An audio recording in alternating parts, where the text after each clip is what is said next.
Hello, thank you for tuning into Radio Maria 91.3 FM. It is now time for Side by Side, where we focus on issues relating to conflict, peace, and security. I am Reverend Father Robert Achiaga, and by my side hosting this show together today is Sir Chiedu. Good morning, Chiedu. Good morning, Father. Good morning, Dolce, and good morning, Odi. Welcome.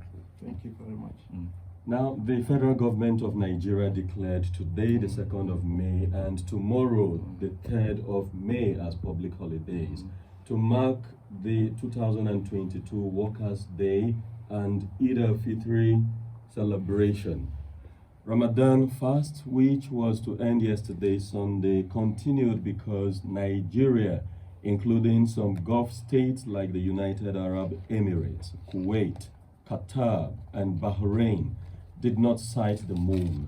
As a result, His Eminence Al-Hajj Sa'ad Abubakar III, the Sultan of Sokoto, declared Monday today, the 2nd of May, as the first day of Shawwal.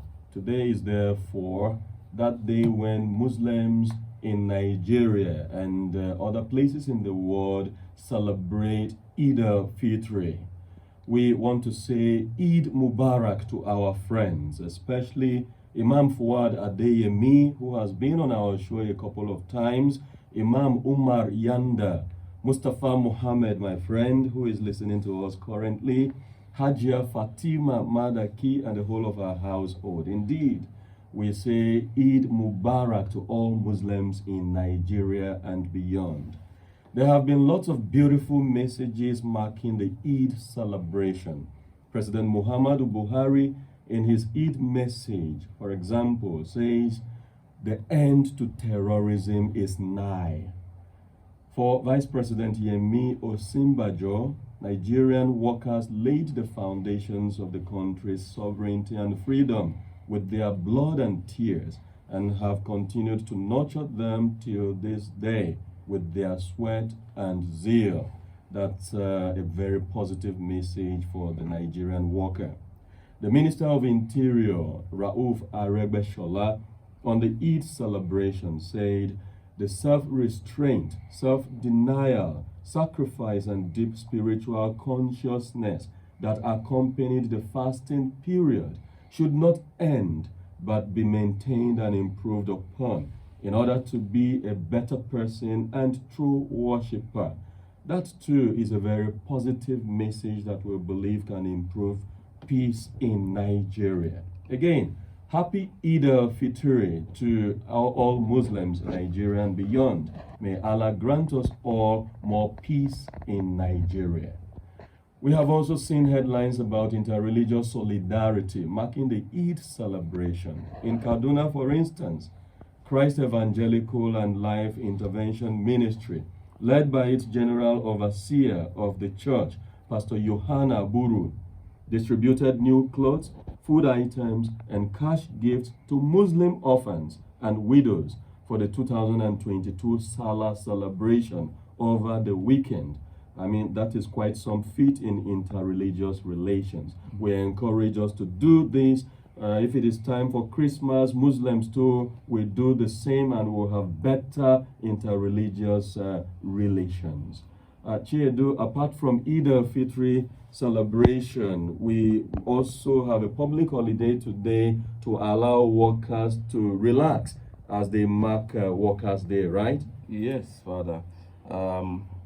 To all workers, let me join verse with Father Robert to say, Happy Eid al-Fitr to all workers in Nigeria. Every first day of May is dedicated to celebrating labor and honoring workers. Yesterday saw different chapters of the Nigerian Labour Congress, NLC, in top spirits. Some stories from the celebration caught my attention. In Kaduna State, the NLC mourned 36 workers killed by bandits and urged members to contest election and defend their interests. In Ekiti, Benue, Ogun, Ondo, Rivers, Abia, Edo, and Kano states. Labor leaders lamented unpaid salaries and subsidy deductions. Pensioners have been worst hit in all days. For Vice President Yemi Osinbajo, Nigerian workers laid the foundations of the country's sovereignty and freedom with their blood and tears and have continued to nurture them till this day with their sweat and zeal.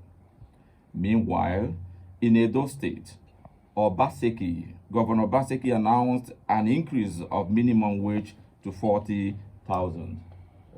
It would have been good if we had many such messages coming from different states of the federation. I mean, the 30,000 naira minimum wage, it is not even every state of the federation that is able to pay.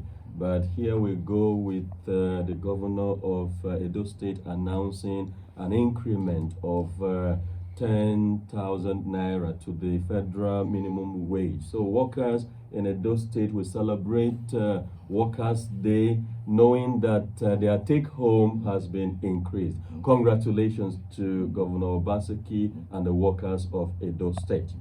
We have two special guests who will work side by side with us to make your time on today's show most profitable.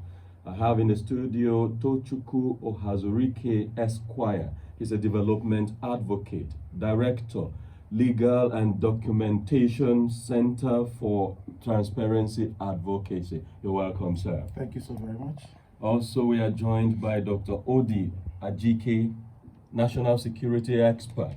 He is currently the Principal Attorney of Dolce, Marinas, Solicitors, and Convener of Aruba Center for Policy and Strategy, Abuja. You are welcome, sir. I'm most grateful. Thank you so much. Thank you, gentlemen, for joining us. Now, we shall discuss on this show today perspectives on peace and security in Imo State with our guests later on this show. In the meantime, let us take a look at some headlines of interest.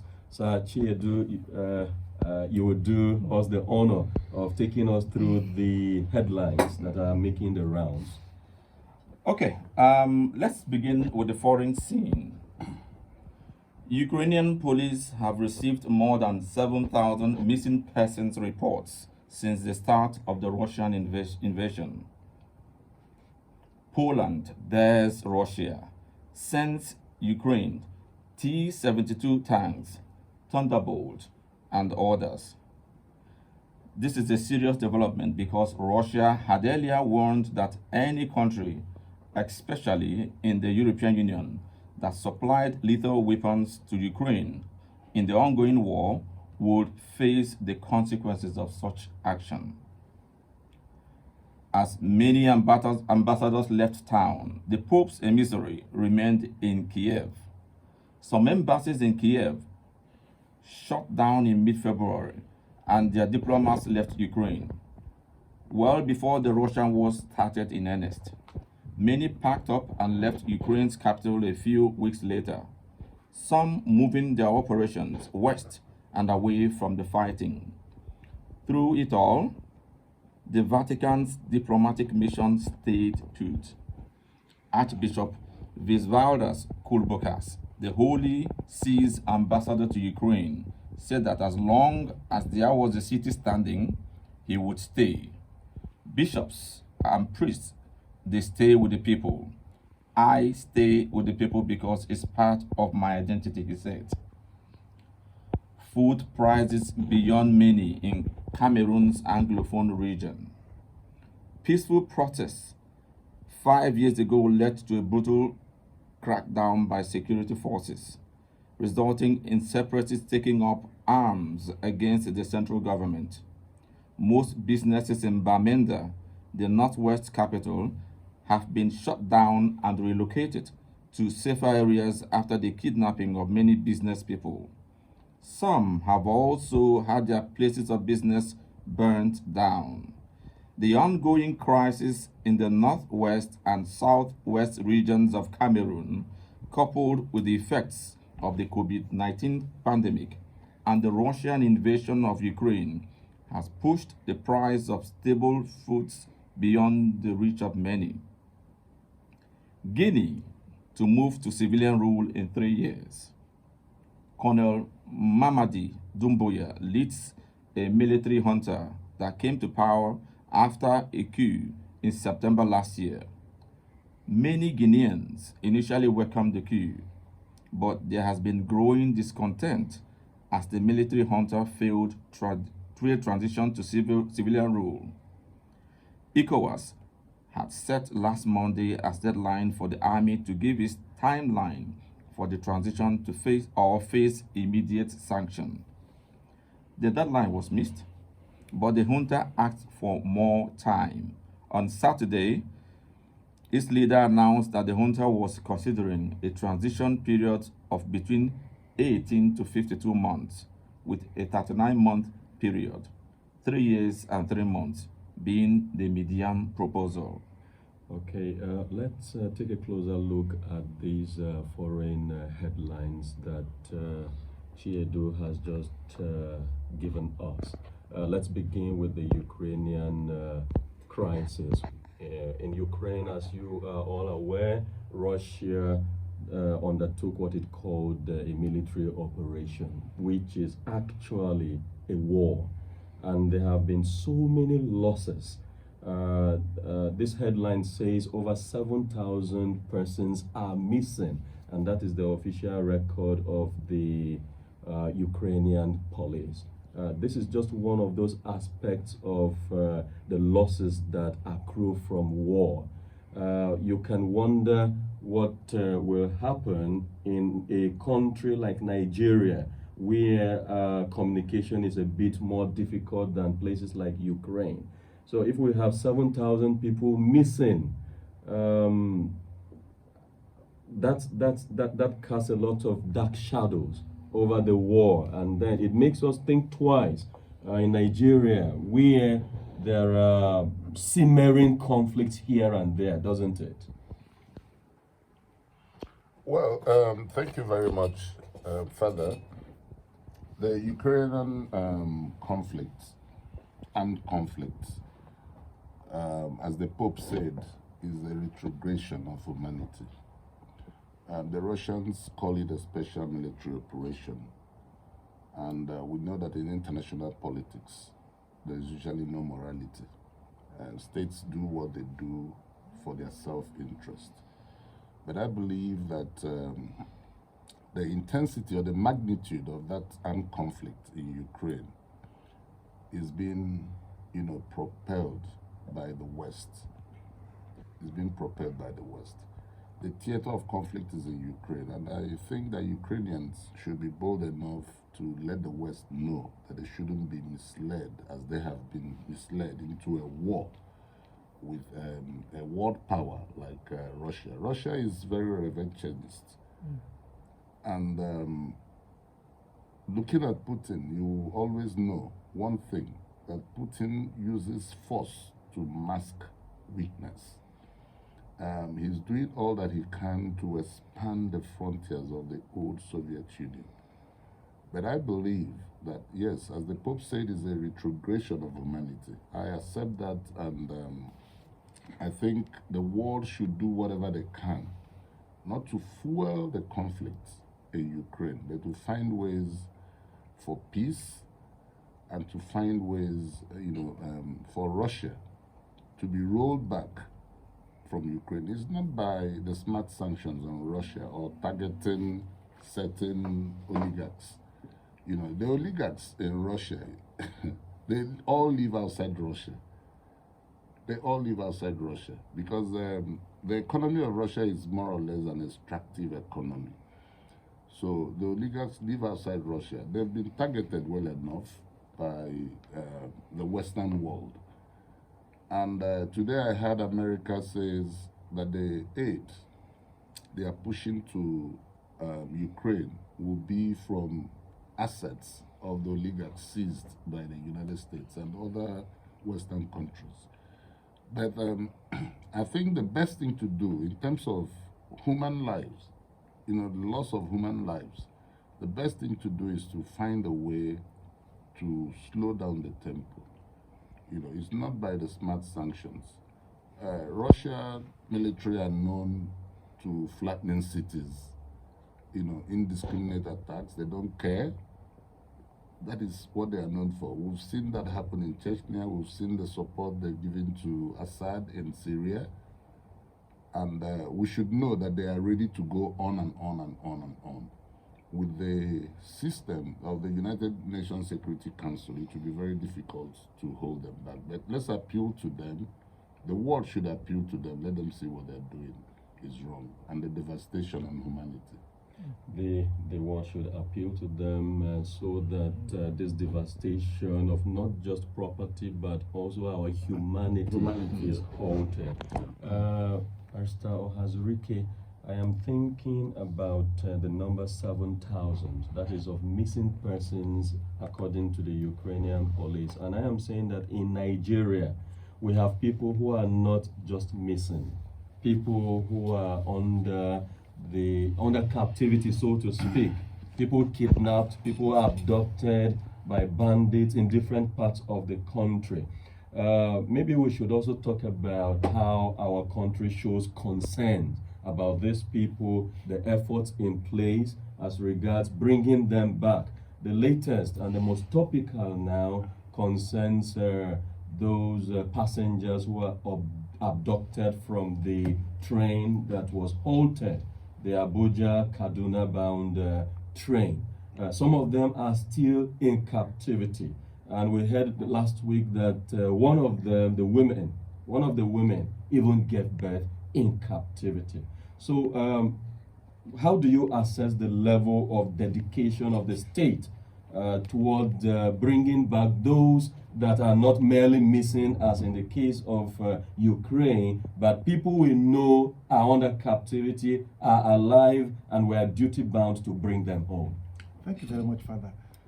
I want to start by saying I want to differ a little what my learned colleague said, calling what is happening in Ukraine an armed conflict, instead of calling it that raw word that it should be, whether it's diplomacy, whether it's maturity, but it's simply a war. Just call it a war. It's not an armed conflict. It's a war. Two nations are at war, and that is exactly what it is. It tells me something when I hear figures like this. 7,000 persons missing in a war situation. And then look at me here living in Nigeria, a country that is not in a war situation, and we don't even know the number of people that are missing in our northeast or in our northwest. Even in other parts of the country where there are no known massive conflicts, people get missing every day, and there are no records anywhere. So it tells me that we are still very many years behind where the world should be today, because we don't even know the number of dead people in Nigeria, the number of people that die. Country really doesn't care. And Father, the incident you mentioned, 28th March, the ill-fated Kaduna-Abuja train, people have been released from captivity. One, the managing director of Bank of Agriculture was released. And we hear he was released because of age. And I ask myself, if I am a terrorist and I want to release somebody on basis of consideration, should I release a man who is old, or should I release a woman who is 8 months pregnant? If I'm in a bus and there is one seat and I'm an old man and I see an 8-month pregnant woman, I think it's right for me to give her the seat, because I should be stronger than an 8-month-old woman in that context. So if the terrorists purportedly tell Nigerians that they release the man due to old age, and they don't want to release the woman, and they have held her until she has given birth in their custody, it tells us that what they have told Nigerians is just a criminal lie. And as criminals, I actually don't expect them to tell the truth. One, they did not release the man because of old age. They have released another person. Yes. Just very recently. And if you look at the name of that person, you will now ask yourself, was he released because of the name he answers? Or was he released for any other reasons? I have not particularly gotten the exact reason they gave for this latest release. But if you look at the name of the person that was released, it's a high-profile name. It's a high-profile name. You now know that there's something political going on somewhere about what is really happening in Nigeria. So, in all, Nigeria is not getting where it is supposed to be because there is political interference in virtually everything that we do in our country. Otherwise, these things are not rocket science. It's things that people can do. Statistics is things people can generate. If somebody is missing, there should be a database. But if you go to the Nigerian police, you'll be shocked to find out there is absolutely no database for things like this, even at the police headquarters. Because what you report to the DPO there is no reporting system that ensures that the DPO transfers it to the state command and the state command transfers it to the national headquarters. There's absolutely no reporting system like that. And that is why when people are missing, a commissioner of police should ordinarily sit on his system and find out if anybody like that had been booked in any of his police stations. But you see that every day when situations like that occur, families move from police station to police station to look for their family members. They move from mortuary to hospital to look for their family. But this is something ordinarily, if there is an appropriate booking system, the commissioner of police will just sit on his desk and check if a Tochukwu Ohazuruike has been arrested, detained anywhere, or checked into any hospital by the police. Because sometimes when there are accidents, police takes these people to hospital. But because these things, you remember the journalist in Abuja that was taken to hospital mortuary by police? How that story mushi. And with Nigeria, as usual, we have forgotten the young man and his family is suffering it now because we don't have a reporting system that should be the way it should be. We don't have a reporting system that should be the way it should be. We must marvel at the kind of coordination that we have seen among the Ukrainians, how information is managed. Dr. Ajike, you are a security expert. You would understand how important information is in times of peace, but even more so in times of war. Yeah. So the point Barrister Ohazuruike has made is very important, because if we don't manage our information systems very well, then even if we make progress in other aspects of our security architecture, we'll still have some drawbacks in other areas. We have some other headlines on the home scene in Nigeria, don't we? Yes. Okay, back home here in Nigeria, there are some headlines that we've been able to track. One, train attack. Syrup sues Buhari over kidnapped victims, prolonged stay in terrorist. Then, the prayers of Syrup in the suit filed last week before the ECOWAS Court of Justice in Abuja, suing President Buhari over prolonged stay of kidnapped victims in the terrorist den. That is something I fit into what you just talked about, managing information and then following up with actions that will bring results or succor to either victims or affected families. Okay, another one, a declaration that the twin attack, abductions and killings of passengers by terrorists amount to a failure by the government to protect Nigerians and to prevent these grave human rights violations. Yes, that is one of the prayers of Serap, who have sued the Buhari-led administration. They have many prayers, but that's just one of them. And then continuing, an order directing the Buhari government to urgently find and identify all the passengers, victims and their families, and to pay adequate monetary compensation of 50 million naira to each of these passengers, victims and their families. Okay, that's number one. It's unfortunate. There's absolutely no monetary compensation that should assuage a family member who has lost either a breadwinner or a loved one because of things like this. And when you now listen to what transpired, where the Minister of Transportation was mentioning, we wanted to get something. But if you now look underneath why that projection was rejected, you see that they are joking in the Federal Executive Council. Because the reasons they said they refused to grant him approval to purchase the machinery to safeguard that rail line was because the company was not qualified. So what stops you from saying, okay, get us a qualified company, and then we do this for the safety of our people? But you now play the politics of the man brings a friendly company, but the company is not qualified, and you now say, no, you cannot get it because and you just let it be, and people are now suffering. America came here, you remember, to pick one man and killed the people who were holding the man captive and took their citizen away. But we are here seated. It's more than 1 month. And the government has not briefed anybody, anything. This is a situation that should have warranted daily briefing, situation report. There should have been a situation room for this incident. But there's no situation room. They care less. They care less. And that's how unfortunate it has been. And if you remember the way the persons in this government criticized the Chibok incident, I would have expected a situation where if there is any mass captivity like this or abduction of citizens, they would have done what they said the other people could not do. But unfortunately, we're on a merry-go-round. It's exactly the same thing. I think, we need to really understand Nigeria. We need to really understand the national security complexion. There's, strategic culture of security agencies. And to understand it perfectly, you need to go back to history. There is no national security agency established in Nigeria that was established to protect the people. Wow. Let's look at the police. The police was not established to protect the people. The police was established to protect British colonial interests. Okay. Conceding. Yes. The army yes. was not established to protect the people. The army was established, first was West African Frontier Force, was established as a vehicle for the protection of economic and political interests of the colonial masters. We inherited these agencies, okay? You go back to the State Security Service. It was not established to protect the people. It was established to protect the regime.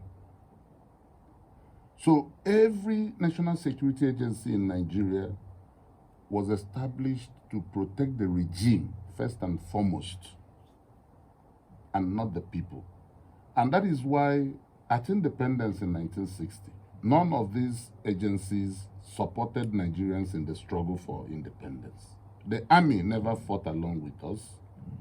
The police also never did, unlike the situation we have in Ghana. That Ghana became independent earlier than us because the veterans who came from war, from the Second World War, joined Nkrumah and his party. And the British government was not ready for another war because we all know what happened to them after the Second World War. If not for America, the British, their power was just prestigious. So when you understand that, then we begin to reframe our challenges. Yes, information operations is a very critical aspect of national security. But the essence of national security, which we know, is the protection of the homeland first, and protection of the homeland from external attacks. But we will find in the Constitution the military is now performing police duties. I don't know where they got that training that they can perform civil duties of the police. So let's dimension this by understanding policing and policing responsibilities. It is not just the police that does policing responsibilities. Yes, it's unfair that there was a surveillance equipment or a deterrent equipment that the minister had proposed for the train service, and they shut it down. Possibly they shut it down because it didn't come from a friendly source, or they found it unnecessary. So the insecurity we are facing in Nigeria is because the national security agencies are not primed nor established to protect the people. They can come here and tell you otherwise. They can come here and tell you what they are doing, but when you look at their strategic culture, you find out that it is not people-centric. Soldiers still beat up people on the streets. Police still detain people without arbitrarily. So, because they are not people-centric. So, but I believe that what SERAP is doing, SERAP is expanding the frontiers of our legal system. SERAP is also putting the government on their toes. Ordinarily, as Mr. Ohazuruike, my colleague here, said, they should have been daily briefings. It's all about information operations. It's all about information management. But the information they manage in this country is information that has to do with the regime. And that is why crude oil pipe is more important than the human being who lives in that area. So the government Is crude oil the only thing more important? No, I'm than coming. human Yes, beings? to the Nigerian government. So we need to understand our national security priorities. First is protection of the regime. Second is protection of the energy source. Third is the enforced or mediated unity, the Procrustean, need for us to be united. And we can see that these priorities are not people-centric. They are not addressing the issues that concern the people. We live in a fear society. Even in Abuja here, people are now scared. They can't go to Kubwa, they can't go to Babalada, they can't go to some of the satellite cities around. Abaji. Everybody is scared. So when you live in such a society, then you know that there's an imminent social collapse. There's an imminent, because security is all about the objective feeling. You must have that objective feeling. People are hungry. The opportunity cost of, crime appeal is very low. So people just ease into it.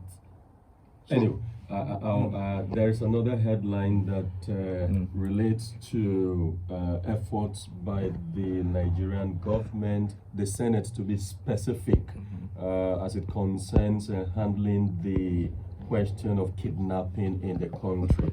Chiedu, I think you have that headline, if we can get it. Yeah, Senate amends Terrorism Act, prohibits payments of ransom to kidnappers. The passage of the Terrorism Prevention Act 2013, Amendment Bill 2022, was a major headline last week. Yeah, so here we are talking about daily briefings about those kidnapped and what government is doing to bring them back. Here we are talking about the essence of the security culture, generally speaking, but also the institutional culture as far as security is concerned here. And then we have the Senate amending the Terrorism Act, prohibiting payment of ransom to kidnappers. Barrister Ohazuruike, I will say you my are the mind. lawyer I will say here. my mind. How does this work? I will say my mind on this one. I will say my mind the way I see it on this issue. For me, there is no senator there that voted for this amendment that will be kidnapped and will not, while even in detention, in the captivity of the terrorists, negotiate payment of ransom and will indeed pay ransom. There is none there that will not pay. There is none that will have a nuclear family member in the custody of terrorists that will not negotiate ransom. None of them. So for them to do this in a society where the security agencies have not shown any exemplary action, attitude, character to show that they have capacity to rescue people in detention, what do you expect the ordinary people to do? It was in this country, in Niger State, the students in Zalamia were captured, I think either in Kankara or Kagara, one of those Kagara. And they asked the community to bring money, and the community contributed money. When they brought it, they said it was not enough, there was something wrong, that they should go and bring more. And these security agencies sat and watched communities. They sold everything. They even demanded for motorcycles, listed number of bags of rice, and every other thing they wanted. And these communities took it as a community and took to them. Our security agencies stood hands akimbo and watched this happen in this country. And today, the Senate says, if it wasn't a radio session, I would have used words that they would have been crazy about. But come on, how could they? Now, in making this law, what aspect of this law empowers the security agencies or ensures that the security agencies will do their jobs and rescue people who are in detention? How come? Nothing like that is happening. Now, understand again that terrorists have released the man they say is too old to be in their captivity. Yet that man is too young to be the managing director of the Bank of Agriculture. And yet, the terrorists see an 8-month pregnant woman as fit and healthy enough to be in their captivity. In the case there is an attack on the terrorists, they will intend to move with their captives, right? They believe that that 8-month pregnant woman will run faster than the managing director of Nigeria's Bank of Agriculture. So when you look at these people just sit down in the hallowed chambers on issues like this and think from, oh God, Let's calm down. You So are that serious. because when situations like this occur, if you are not careful, you will lose your. You see, we have to understand that it's all about politicization of security. It's all about politicization of security, and the government, the Senate must be seen as doing something. The executive must be seen as doing something. But we know that, as I said, that security is an objective feeling. We know that if we live in a secure environment, we will have the feeling. Of course. So they are painting roses, making a law, amending the Terrorism Act. That act does not even define terrorism.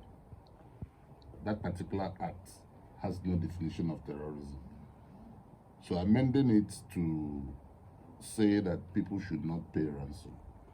Predatory kidnapping, it's something that has fallen out from unemployment, from hunger. They are not addressing the root causes of insecurity in Nigeria. They are not. When they are ready to address the root causes of insecurity, because for insecurity to prosper the way it has prospered in Nigeria means that the root causes have not been addressed. And the causes of insecurity in Nigeria are purely socioeconomic. We're talking about unemployment.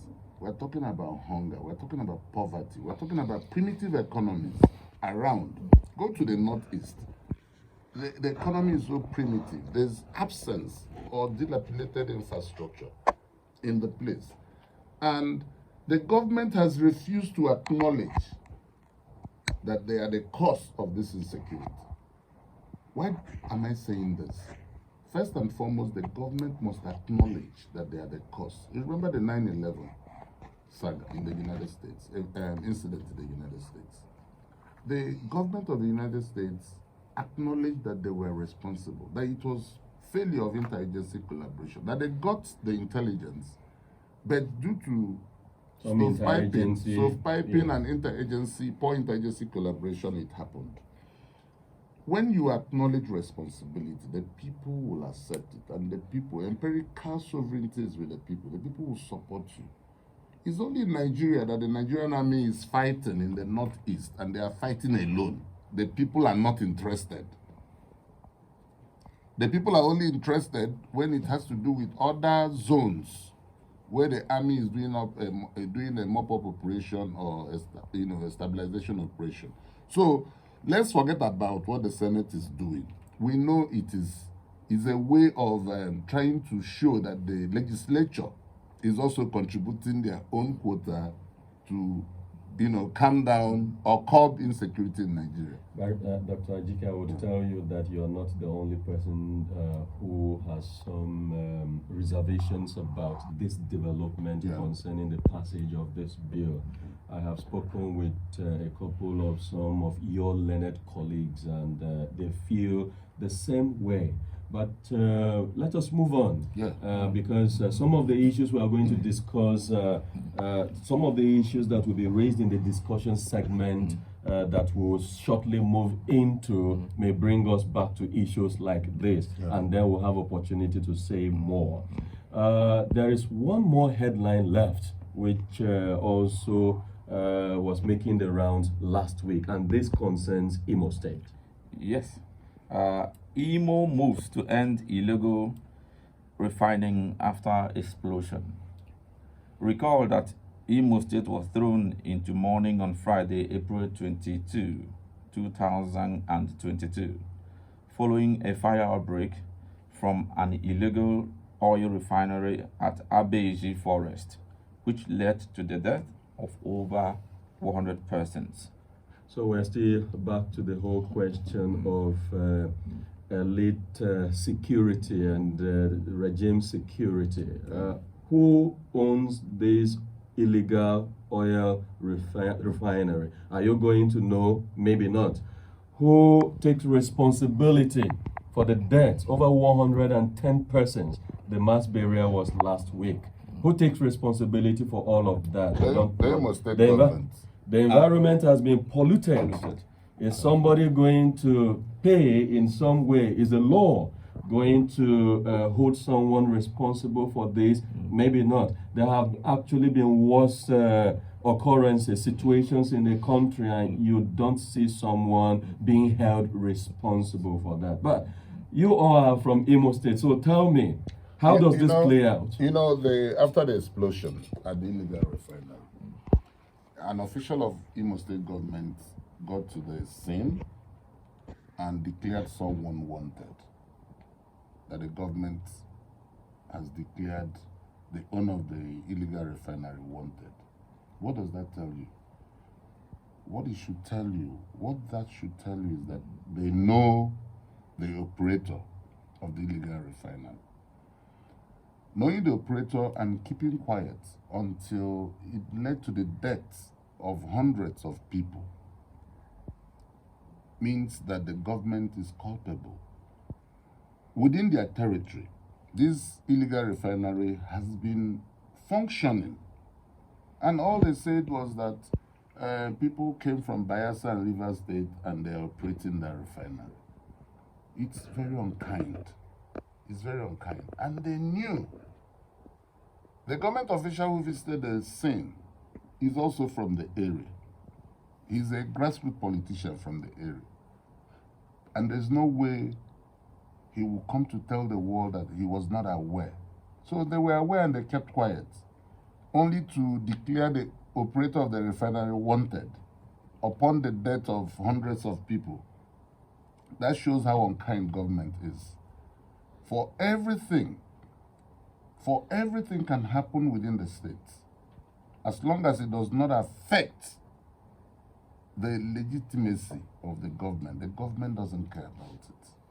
As long as it doesn't affect the legitimacy of the government, Yes. they care less. But Tochukwu, I am wondering, this happened last week, it made the headlines. This week, we're not going to see many headlines. The following week, we may not see any headline. And so all this will be cast into the dustbin of non-history, right?